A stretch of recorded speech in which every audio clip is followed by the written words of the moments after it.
Subscribe channel Marhaban TV. Ikuti akun sosial media Marhaban TV, siaran Telegram, grup WhatsApp. Yuk berdakwah bersama kami, dukung operasional dakwah dan sosial kami, raih pahala jariah yang terus mengalir sampai hari kiamat. Jazakumullahu khairan. Bismillahirrahmanirrahim. Assalamualaikum warahmatullahi wabarakatuh. Innal hamdalillah nahmaduhu wa nasta'inuhu wa nastaghfiruh wa na'udzu billahi min shururi anfusina wa min sayyiati a'malina. May yahdihillahu fala mudilla lahu wa may yudlil fala hadiyalah. Asyhadu an la ilaha illallah wahdahu la syarikalah iqraran bihi wa tauhida wa asyhadu anna Muhammadan abduhu wa rasuluh, amma ba'd.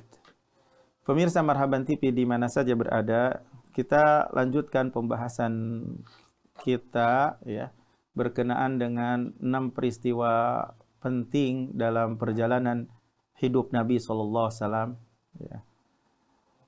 Kita peristiwa yang pertama ya, kemarin kita jelaskan pendahuluan dulu, dan sekarang insya Allah pada pertemuan ini akan kita jelaskan tentang peristiwa yang pertama ya. Syekh Muhammad At-Tamimi ya, rahimahullah berkata, al-mawdi'ul awwal qissatu nuzuli al-wahyi. Peristiwa yang pertama adalah kisah turunnya wahyu. Wa fiha anna awwala ayatin arsalahu Allah biha ya ayyuhal muddaththir qum fa'anzir ila qawlihi wa li rabbika fasbir ya. Dalam kisah turunnya wahyu bahwasanya ayat pertama pengutusan Allah Subhanahu wa taala dengan ayat tersebut adalah firman Allah, wahai yang berselimut, berdiri, maka berikanlah peringatan, sampai firman Allah, kepada Rabbu maka hendaklah bersabar. Jadi ikhwah pemirsa Marhaban TV di mana saja berada, dalam kisah ini yaitu kisah turunnya wahyu atau permulaan wahyu kepada Rasulullah sallallahu alaihi wasallam. Dulu Nabi sallallahu alaihi wasallam sebelum diutus ya sebagai nabi ya, sebelum diangkat ya sebagai nabi, menyelisihi apa yang dilakukan oleh orang musyrik. Nabi tidak menyembah patung. Nabi dulu menyelisihi apa yang dilakukan oleh kaumnya. Dulu Nabi Shallallahu Alaihi Wasallam ya, sebelum diutus, sebelum diangkat menjadi nabi dan sebelum diutus sebagai rasul, pergi ke gua Hira. Ya. Gua yaitu yang berada di puncak gunung ya, yang atau gunung yang paling tertinggi ya, yang menghadap ke Ka'bah. Dulu Nabi sallallahu alaihi wasallam duduk di Gua Hira berhari-hari, berbulan-bulan ya, dalam rangka beribadah kepada Allah Jalla wa Ala dan menghindari orang ya, menyendiri dari keramaian ya, dalam rangka beribadah kepada Allah di atas agama Hanifiyah, yaitu agamanya Nabi Ibrahim. Ketika sedang berada di Gua Hira, malaikat datang. Lalu malaikat berkata kepada Nabi sallallahu alaihi wasallam, "Iqra, bacalah olehmu." Apa yang dijawab oleh Nabi? Ma ana biqari, saya tidak bisa baca. Karena Nabi sallallahu alaihi wasallam tidak bisa membaca. Nabi sallallahu alaihi wasallam adalah ummi, tidak bisa baca dan tidak bisa menulis. Gitu. Lalu malaikat berkata lagi kepada Nabi sallallahu alaihi wasallam, "Iqra, bacalah olehmu." Lalu Nabi sallallahu alaihi wasallam menjawab, aku tidak bisa membaca, aku tidak bisa membaca. Kemudian didekap Nabi SAW dengan dekapan yang kuat, kemudian membiarkannya lagi, kemudian melepaskannya lagi. Lalu malaikat berkata kepada Nabi SAW, baca, Iqra, baca. Maka Nabi menjawab, ma'ana biqari, saya tidak bisa membaca. Kemudian didekap lagi dengan dekapan yang kuat, kemudian melepaskannya lagi. Lalu malaikat berkata kepada Nabi SAW, Iqra, bacalah. Lalu Nabi SAW menjawab, ma'ana biqari, saya tidak bisa membaca. Kemudian di akhir, ketika malaikat berkata kepada Nabi SAW, Iqra bismi rabbikal ladzi khalaq, khalaqal insana min 'alaq, Iqra wa rabbukal akram, alladzi 'allama bil qalam, 'allamal insana ma lam ya'lam. Al-Alaq ayat 1-5. Maka Nabi bisa menghafalnya. Inilah awal permulaan wahyu. Jadi awal permulaan diturunkannya wahyu kepada Nabi SAW. Jadilah dengan surat Al-Alaq ini Nabi SAW diangkat menjadi nabi. Diangkat menjadi nabi. Dan dengan surat Al-Alaq ini Nabi SAW diangkat menjadi nabi. Kemudian Nabi SAW pergi kepada Khadijah. Semoga Allah meridai kepadanya, Ummul Mukminin. Lalu Nabi menceritakan apa yang terjadi kepada istrinya Khadijah. Nabi takut, gemetar. Apa yang Nabi SAW lihat, suasana yang mencekam, ya, yang menakutkan, yang yaitu datangnya malaikat kepada Nabi di tempat itu, di gua. Maka Nabi SAW berkata kepada Khadijah, laqad khasyitu ala nafsi, aku betul-betul takut akan diriku. Maka Khadijah radhiyallahu anha, ya,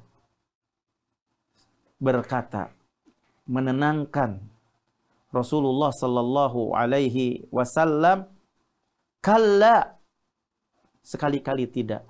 Wallah, demi Allah, la yukhzikallahu abada, Allah tidak akan menghinakan Anda selama-lamanya. Kenapa? Karena Anda adalah yang menyambung silaturahmi. Anda adalah yang memuliakan tamu. Anda adalah orang yang suka membantu, ya, yang membutuhkan. Khadijah radhiyallahu anha, gitu, bisa mengambil dalil dengan sifat-sifat Nabi Shallallahu Alaihi Wasallam yang baik, bahwasanya Allah Jalla wa'ala tidak akan menyedihkan Anda selama-lamanya. Kenapa? Karena sifat Nabi Shallallahu Alaihi Wasallam adalah sifat-sifatnya yang terpuji, dan ini merupakan fikihnya Khadijah radhiyallahu anha. Jadi Khadijah adalah orang yang pertama yang menenangkan Rasul Sallallahu Alaihi Wasallam. Orangnya wanita pertama, ya, yang menolong Rasul Sallallahu Alaihi Wasallam, yang menenangkan Rasul di saat sedang ketakutan. Jadi ini bisa diambil pelajaran, begitu pula para istri-istri yang solehah, gitu ya, yang harus menjadi seperti apa yang dilakukan oleh Khadijah radhiyallahu anha kepada suaminya. Jadilah engkau, wahai wanita-wanita salihah, adalah wanita-wanita yang paling pertama menenangkan kepada suami-suaminya di saat terjadi sesuatu yang terjadi. Jadi, pemirsa Marhaban TV di mana saja berada, ini merupakan sikap yang agung dari Khadijah radhiyallahu anha, ya, menenangkan Rasulullah sallallahu alaihi wasallam di saat sedang ketakutan. Ya.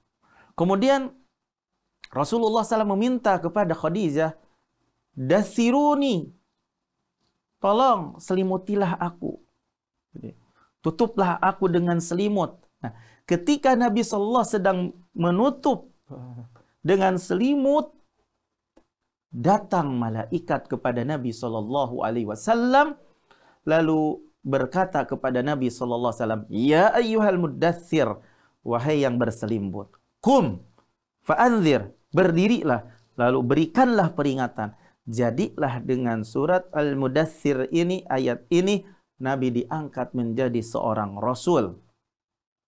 Dengan ayat ini, dengan surat ini, Nabi diperintahkan untuk menyampaikan. Sedangkan surat yang pertama, Nabi SAW itu surat Al-Alaq, tidak diperintahkan untuk menyampaikan. Jadi dalam surat Iqra bismi rabbikal ladzi khalaq tidak diperintahkan untuk menyampaikan. Bahkan dengan surat tersebut Nabi diangkat. Jadi Nabi Muhammad diangkat menjadi Nabi. Kemudian setelah itu datang malaikat kepada Nabi Sallallahu Alaihi Wasallam mengangkat Nabi sebagai seorang Rasul, yaitu diperintahkan untuk menyampaikan dengan firman Allah, ya ayyuhal muddaththir kum fa'anzir wa rabbaka fakabbir wa thiyabaka fattahhir warruzza fahjur. Ini syahidnya. Warruzza fahjur. Patung-patung tinggalkanlah, jauhilah. Patung-patung tinggalkanlah, jauhilah. Wali rabbika fasbir, kepada Rabbu maka hendaklah Anda bersabar. Mesti bersabar. Anda mesti sabar karena tugas ya sangat berat sekali ya, dan panjang ya, membutuhkan kesabaran. Jadi pemirsa Marhaban TV di mana saja yang berada, ini awal pertama Rasulullah Sallallahu Alaihi Wasallam diutus. Jadi yang pertama kali Rasulullah Sallallahu Alaihi Wasallam diutus adalah apa? Apakah supaya manusia itu meninggalkan perzinaan, arak, judi? Padahal pada waktu itu mereka berada dalam keburukan dari sisi akhlak. Ya. Nah, tapi di sini kita bisa ambil hikmah pelajaran tentang pentingnya memahami akidah. Ya. Larangan yang dilarang yang pertama kali Rasulullah Sallallahu Alaihi Wasallam diutus pertama kali adalah agar melarang dari kesyirikan. Jadi suatu perkara yang diperintahkan kepada Nabi melarang dari kesyirikan. Warruzza fahjur, patung-patung maka hendaklah ditinggalkan. Kum fa'anzir. Jadi ya ayyuhal muddaththir, wahai orang yang berselimut, berdiri, berikanlah peringatan. Dari apakah yang mesti Rasulullah peringatkan? Jadi peringatkanlah manusia dari kesyirikan. Peringatkanlah manusia dari menyembah patung-patung. Peringatkanlah mereka dari patung-patung. Itulah suatu perkara yang pertama kali bahwasanya Nabi SAW diperintahkan untuk memberikan peringatan. Diperintahkan untuk meninggalkan patung-patung yang menunjukkan bahayanya kesyirikan. Ini syahidnya. Bahayanya kesyirikan. Kemudian setelah itu Syekh Muhammad At-Tamimi rahimahullah berkata, فَإِذَا فَهِمْتَ أَنَّهُمْ يَفْعَلُونَ أَشْيَاءً كَثِيرَةً. Apabila engkau paham atau telah paham bahwasanya mereka melakukan perkara-perkara yang banyak. Ya. Mereka, orang-orang jahiliyah dulu melakukan keburukan-keburukan seperti zina, riba, dan dosa-dosa besar yang lainnya. Gitu kan? Ya'rifun, mereka mengetahui dan mereka menyadari juga annaha minadz-zulmi wal udwani mislu zina. Ya. Termasuk kezaliman, permusuhan seperti zina. Seperti zina. Wa arafta, dan engkau mengetahui, wa arafta aidan, dan engkau mengetahui juga annahum yaf'aluna syai'an minal ibadah. Mereka melakukan sesuatu dari peribadahan, yataqarrabuna biha ilallah, mendekatkan diri kepada Allah, mislul haji wal umrah, seperti haji dan umrah, was sadaqat alal masakin, sedekah kepada orang-orang miskin, wal ihsani ilaihim wa ghairi dzalik, dan berbuat baik kepada mereka dan selain itu. Dari sini bahwasanya kita memahami mereka juga masih melakukan sisa-sisa ajaran agama Nabi Ibrahim alaihissalam. Ya. Mereka melakukan ibadah haji, mereka melakukan ibadah umrah, mereka bersedekah kepada yang membutuhkan. Ini merupakan perbuatan-perbuatan yang baik. Bukankah begitu, pemirsa?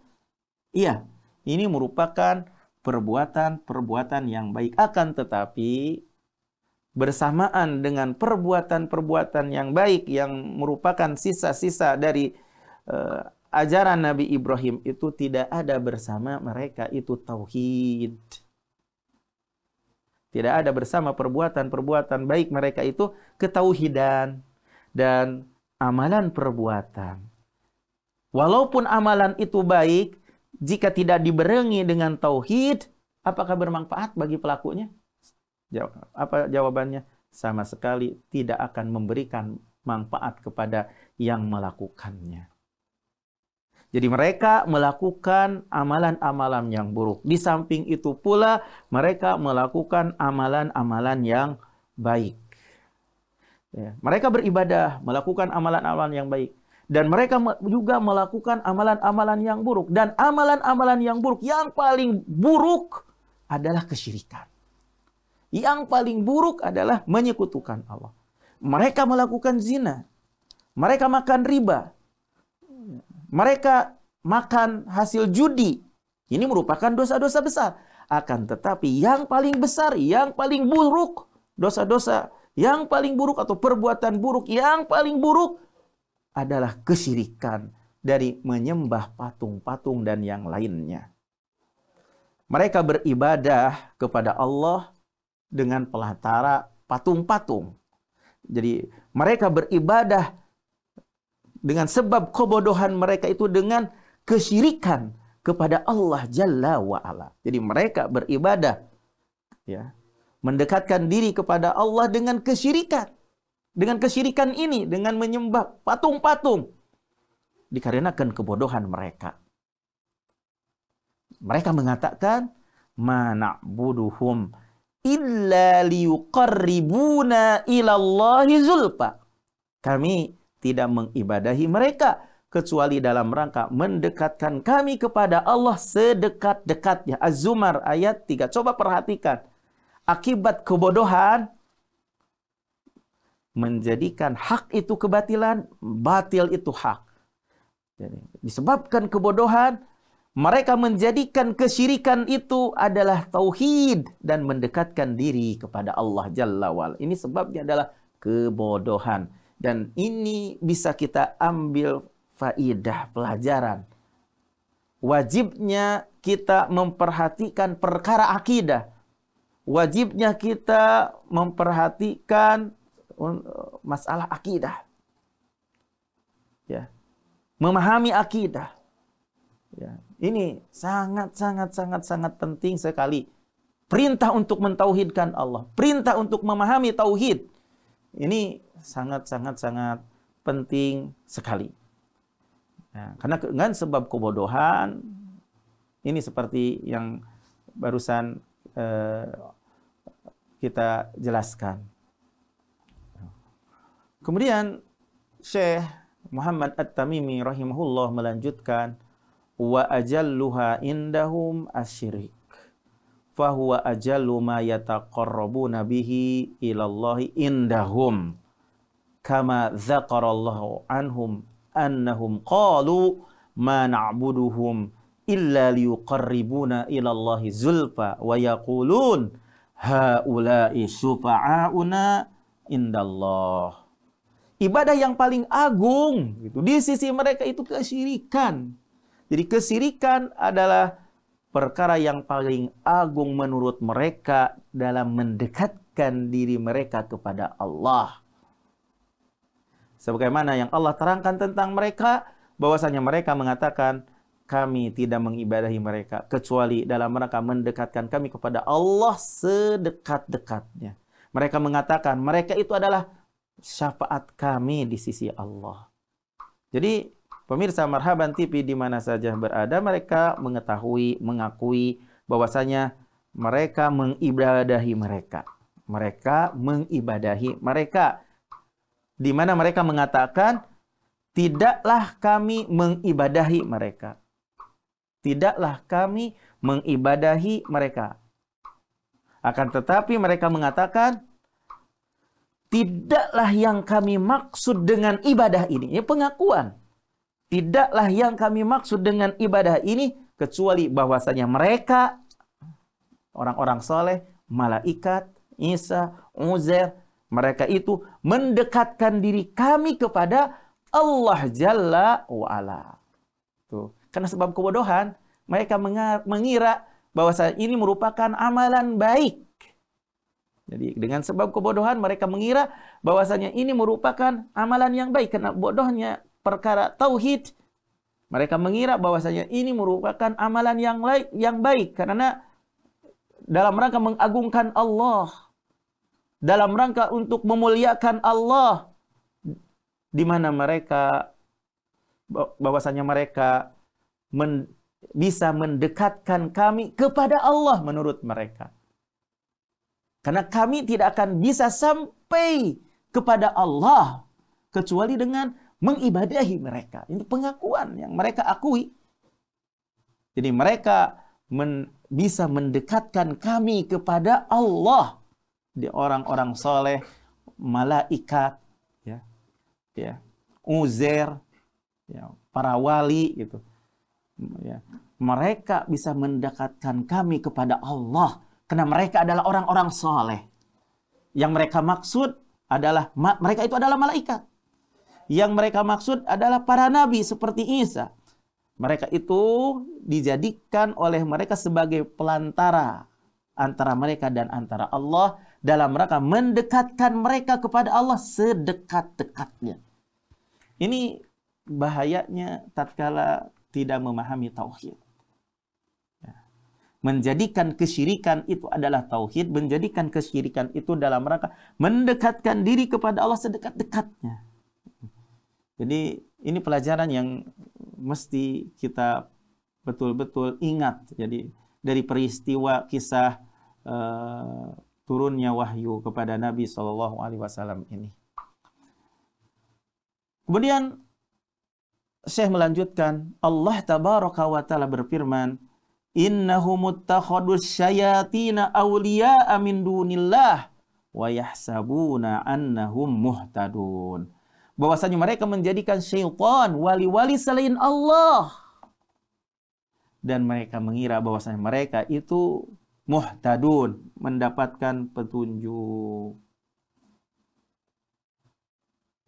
Iya betul, bahwasanya mereka betul-betul mereka itu menjadikan syaitan sebagai wali dari selain Allah.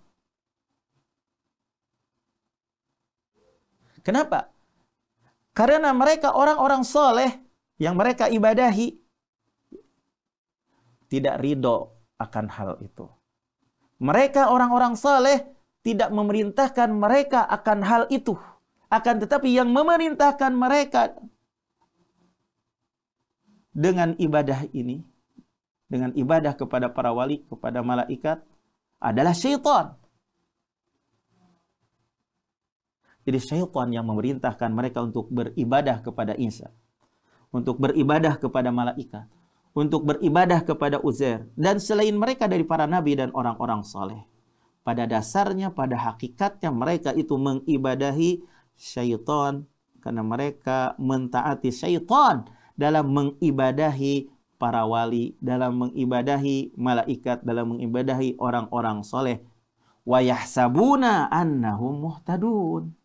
Mereka mengira bahwasanya mereka berada dalam petunjuk, mengira bahwasanya ini adalah petunjuk, mengira bahwasanya Ini adalah jalan kebaikan, jalan keberesan. Perkiraan saja. Oleh karena itu Allah Jalla wa Ala berfirman, ya, wa yauma yahsyuruhum, pada hari Allah mengumpulkan mereka, wa ma ya'buduna min dunillah, dan apa yang mereka sembah selain Allah, fayaqulu, Allah berfirman, a antum adlaltum ibadi haula, apakah kalian yang telah menyesatkan hambaku kepada mereka, mengibadahi mereka, amhum dhallus sabil, apakah kamu yang menyesatkan hamba-hambaku, ataukah mereka sesat sendiri, atau mereka tersesat dari jalan? Qalu, mereka menjawab, ya, subhanak. Jadi orang soleh menjawab, subhanak, maha suci engkau, maka nayan bagi lana an nattakhidha min dunika min aulia, tidak selayaknya bagi kami untuk kami jadikan selainmu min aulia, sebagai wali. Maha suci, kata orang soleh, maha suci. Jadi kami tidak memerintahkan mereka untuk mengibadah kami. Yang memerintahkan mereka untuk mengibadahi mereka itu adalah syaitan, bukan kami. Kami tidak ridho. Begitulah bahasa bebasnya. Dalam ayat yang lain Allah tabaraka wa taala berfirman, wa yauma yahsyuruhum jami'a, pada hari Allah mengumpulkan mereka semuanya. Tsumma yaqulu lil malaikah, kemudian Allah bertanya kepada malaikat, ahaula'i iyyakum kanu ya'budun, apakah mereka kepada kamu beribadah? Apakah mereka kepada kamu beribadah? Qalu, mereka malaikat menjawab, subhanak, maha suci engkau. Maha suci Allah subhanahu wa ta'ala diibadahi bersamanya dengan selain Allah. Engkau adalah wali kami. Bal kanu ya'budunal jin, bahkan mereka itu menyembah jin. Aktsaruhum bihim mu'minun, kebanyakan mereka beriman kepada jin. Jadi dalam ayat ini, yaitu surat Saba ayat 40 sampai 41, malaikat berlepas diri dari mereka. Dan malaikat mengkabarkan bahwasanya mereka itu tidak memerintahkan dengan hal ini. Akan tetapi yang memerintahkan mereka itu adalah syaitan dari kalangan jin dan manusia. Jadilah ibadah mereka itu kepada syaitan, yang memerintahkan mereka untuk beribadah kepada syaitan. Jadi hamba-hamba Allah subhanahu wa ta'ala yang soleh berlepas diri dari memerintahkan mereka untuk menyembahnya. Tapi mereka mengira bahwasanya mereka itu berada dalam petunjuk. Ini menunjukkan bahwasanya bukanlah menjadi yang bisa dijadikan ibrah itu baiknya niat seseorang, atau keadaannya tidak menginginkan keburukan. Itu bukan menjadi ibrah. Yang ibrah yang bisa dijadikan pelajaran itu adalah ittiba kepada para utusan. Ittiba kepada para utusan. Nah, barang siapa yang menempuh jalan mereka dan baiknya niat, ya. Jadi, atau penjelasannya lain, baiknya niat, baiknya tujuan, gitu. Ya. Tapi buruknya perbuatan, jadi tidak mengikuti yang para utusan Allah, tidak bermanfaat. Ya.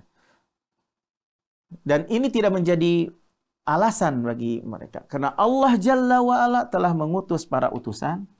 Allah Jalla wa'ala telah menurunkan Alkitab untuk mengingkari hal itu. Jadi untuk pertemuan yang sekarang ini, pemirsa Marhaban TV di mana saja berada, yang berkenaan dengan peristiwa pertama, yaitu kisah turunnya wahyu. Jadi yang berkaitan dengan masalah akidah, pelajaran yang berkaitan dengan akidah dari kisah, jadi peristiwa turunnya wahyu, bahwasanya Nabi sallallahu alaihi wasallam, ya, yang pertama kali sesuatu yang diperintahkan kepada Nabi sallallahu alaihi wasallam adalah untuk melarang kesyirikan. Itulah yang diperingatkan yang pertama kali oleh Nabi sallallahu alaihi wasallam kepada kaumnya, menunjukkan bahayanya kesirikan. Jadi apa diperintahkan apa Nabi Shallallahu Alaihi Wasallam ketika diangkat menjadi utusan Allah? Maka yang pertama kali yang diperingatkan oleh Nabi Shallallahu Alaihi Wasallam yang diperintahkan kepada Nabi SAW agar kaumnya itu untuk meninggalkan patung-patung, untuk meninggalkan kesirikan, menunjukkan tentang bahayanya kesirikan. Ya. Kemudian yang bisa kita ambil pelajaran bahwasanya kebodohan, ini akibat daripada kebodohan tentang masalah tentunya permasalahan akidah, tentang masalah tauhid, menjadikan kesyirikan itu sebagai tauhid. Dari sini dapat kita ambil pelajaran tentang pentingnya kita untuk memahamkan akidah, memahamkan tauhid. Itu yang bisa kita petik dari peristiwa kisah turunnya wahyu kepada Nabi Shallallahu Alaihi Wasallam, dan insya Allah akan kita lanjutkan kembali pada pertemuan yang berikutnya masih menjelaskan tentang peristiwa ini. Mudah-mudahan kita bisa mengambil ibroh, kita bisa mengambil pelajaran. Jangan sampai kita hanya sekedar baiknya niat tapi buruk perbuatan, atau baiknya perbuatan tadi niatnya buruk, semuanya juga tidak ada faedahnya. Demikian yang bisa, tapi yang bagus itu adalah ikhlas dan mencontoh Nabi Shallallahu Alaihi Wasallam. Ya, itu yang akan bermanfaat. Wa akhiru da'wana alhamdulillahi rabbil alamin. Wassalamualaikum warahmatullahi wabarakatuh.